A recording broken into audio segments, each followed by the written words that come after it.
Bismillah, Assalamualaikum warahmatullahi wabarakatuh. Alhamdulillah, Allahumma shalli wa sallim ala nabiyina Muhammad.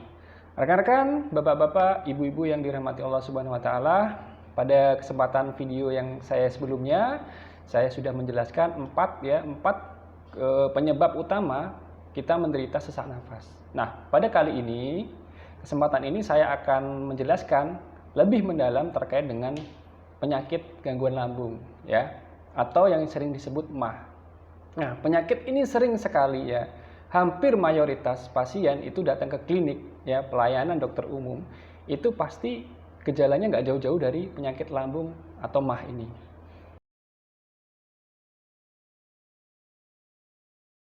Penyakit MAH ini adalah suatu penyakit yang kronis, yang diderita, yang dialami pelan-pelan atau perlahan-lahan, terjadi kerusakan akibat pola makan dan pola hidup yang tidak teratur, sehingga menyebabkan lambung itu bermasalah.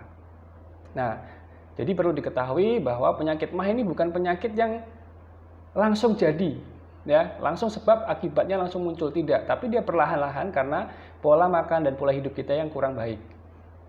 Contoh, penyebabnya yang paling utama adalah telat makan. Telat makan, pedas, kemudian asam, kopi, soda, santan, ketan, ataupun mie, Dan di luar itu, di luar pola makan juga pengaruh dari gaya hidup, yaitu gaya hidup yang penuh dengan tekanan atau bisa dikatakan adalah penuh dengan stresor. Nah, stres ini juga akan meningkatkan asam lambung sehingga bisa menyebabkan penyakit MAH. Berangsur-angsur, tidak langsung menyebabkan MAH itu sendiri. Contoh, dok, dulu saya kan suka telat makan, tapi saya nggak pernah tuh jadi seperti ini, Kemudian ada juga statement yang, dok, saya kan dulu suka makan sambal juga, tapi kok sekarang makan sambal saya nggak bisa. Kenapa ya, dok? Nah, itu tadi. Penyakit MAH ini adalah penyakit yang diakibatkan pola makan dan pola hidup yang terus-menerus kontinu sehingga menyebabkan gangguan dari lambung itu sendiri. Nah, sebaiknya ketika kita mempunyai kebiasaan makan sambal, telat makan, nah jangan diteruskan. Bolehlah kita makan sambal, boleh kita sedikit kita makan asam, tapi jangan sering-sering. Tidak boleh terlalu sering.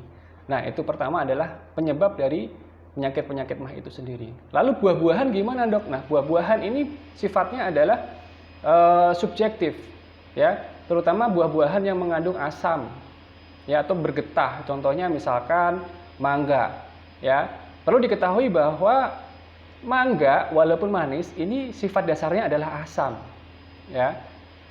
Terkadang ada yang, dok, saya kan habis makan mangganya manis kok nggak asam, karena asam maupun manis itu sifatnya relatif. Bisa jadi orang yang satu mengatakan manis, yang satu mengatakan manis sekali, yang satu mengatakan agak asam, ada kecut-kecutnya.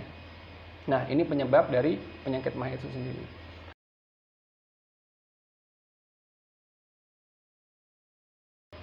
Ini penting sekali diketahui bahwa kalau saya katakan, ini versi saya sendiri, penyakit MAH itu tidak bisa sembuh. Tidak bisa sembuh, tapi bisa sehat. Dengan catatan, Bapak, Ibu, Saudara, rekan-rekan semua harus menghindari penyebabnya. Karena penyakit MAH ini adalah penyakit yang bisa dicegah. Kalau kita sudah bisa mencegah, buat apa kita harus mengobati? Ini adalah penyakit yang bukan disebabkan oleh penyakit infeksi seperti taruhlah infeksi tipes, dikasih obat antibiotik, kumannya mati, sakitnya sembuh. Kalau penyakit MAH ini karena penyakit pola hidup dan pola makan kita yang kurang baik. Nah, caranya agar kita bisa sehat adalah dengan mencegah dan melakukan pola hidup yang lebih sehat. Lalu fungsinya obat apa sih, dok? Fungsinya obat ini? Kok sudah minum obat nggak bisa sembuh-sembuh? Baik, fungsi obat di sini adalah sebagai pereda rasa sakit itu saat memang terjadi serangan. Kita obati saat kita lagi serangan MAH, kemudian sembuh. Nah, setelah itu, agar kita bisa tetap sehat dengan cara menjaga pola makannya, bukan dengan mengkonsumsi obat-obatan terus-menerus. Ada persepsi di masyarakat yang salah adalah ketika sudah minum obat kita boleh makan sambal. Percuma, ya nggak bisa. Kalau kita sudah minum obat, ya dipantang juga pola makannya, pola hidupnya diperbaiki yang lebih baik. Jangan sampai kita masih minum obat, kemudian tidak menghindari pantangannya. Ya, seperti itu ya, Bapak Ibu dan rekan-rekan semua.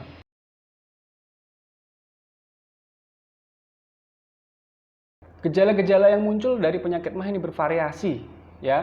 Tidak harus nyeri ulu hati atau nyeri perut yang hebat, tidak harus. Ya, gejala yang paling ringan itu adalah sendawa.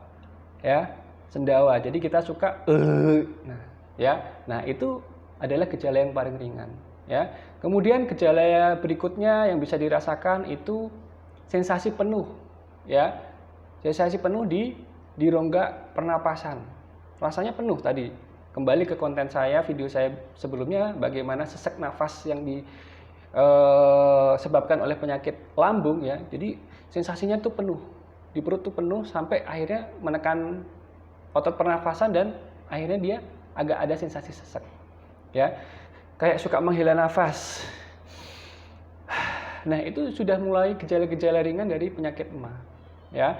Kemudian bisa disertai dengan sensasi panas, terbakar di area perut, ya. Kemudian nyeri ulu hati, ya jelas nyeri ulu hati. Kemudian bisa sampai ketusuk sampai ke punggung di bagian belakang, ya. Makanya kalau orang MAH itu rasanya di punggung ini sakit, ya, di punggung bagian belakang. Kenapa? Karena perbatasan lambung di bagian belakang itu adalah tulang punggung kita. Jadi wajar kalau tulang punggung rasanya sakit, pegel-pegel, bahkan kadang sampai ke belikat, sampai ke pundak di sini sakit, ya, kayak nyeri-nyeri pegel nggak jelas. Nah, bisa juga disertai dengan pusing atau lanjung atau vertigo, jadi muter, ya, rasanya muter. Nah, ini bisa jadi sudah berat gejalanya, ya, bahkan disertai muntah ataupun diare. Nah, bisa juga rasanya gemetar, ya, keringet dingin di daerah kaki, di daerah tangan ini rasanya dingin. Nah, ini sudah penyakit MAH yang banyak keluhannya, ya, jadinya macam-macam keluhannya. Jadi penyakit MAH ini tidak hanya satu gejala, tapi bisa bermacam-macam, mulai dari yang ringan sampai yang derajat berat, ya. Nah, pengobatannya pun berbeda-beda. Ketika kita sudah mengalami derajat berat atau gastritis atau MAH akut, ini harus dirawat di rumah sakit biasanya untuk mendapatkan obat-obatan yang disuntikkan atau diberikan melalui injeksi. Nah, ini ya tadi gejala-gejala yang bisa ditimbulkan dari penyakit MAH itu sendiri. Nah, baik Bapak Ibu, rekan-rekan, semoga konten edukasi ini bermanfaat terkait dengan penyakit lambung. Jika memang masih ada pertanyaan, silahkan komen di kolom komentar, nanti saya akan coba jawab satu persatu. Baik, terima kasih. Assalamualaikum warahmatullahi wabarakatuh.